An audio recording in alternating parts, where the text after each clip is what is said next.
Josh, yesterday was a dark day for the establishment, both Democratic and Republican, and most of the voters we spoke with today couldn't be happier about that.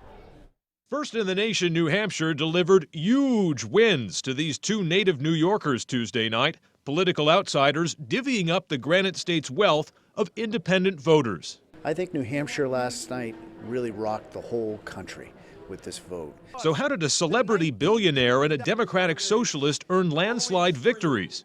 While Trump and Sanders share little in common on policy, both claim independence from money politics. Trump by way of his considerable wealth, Bernie through his rejection of super PACs. I think it's time for a no-nonsense person to be in charge, and somebody who hopefully will not be beholden to corporations and Wall Street. I think New Hampshire's sick and tired of politicians. I think the whole country's sick and tired of politicians. Both candidates are also very clearly themselves, blunt and direct. Last night, Sanders' campaign manager told News 9 a key component of Bernie's appeal is his style. You know, people of New Hampshire know that when Senator Sanders says something, he means it.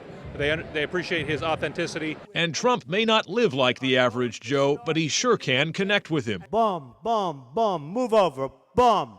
Bottom line, New Hampshire fired a shot across the bow of the political establishment, and it has changed the trajectory of the race for the White House. Well, the voter sentiment is very clearly one of anger with the government, anger with insiders, furor at Wall Street. And since last night, there have been a lot of elected officials at the state level here in New Hampshire scratching their heads over these results. Josh, they're wondering what this means for their future elections. And you know, these two campaigns, Adam, certainly did emphasize that in New Hampshire, the local endorsements are nice to have, but sometimes they don't mean a whole lot. Yeah, Josh, somebody mentioned on the Press Riser at a Sanders event over the weekend that they literally did not recognize any familiar state house faces there, except for perhaps former state senator Burt Cohen. Sanders and Trump both won these elections on good old-fashioned people power.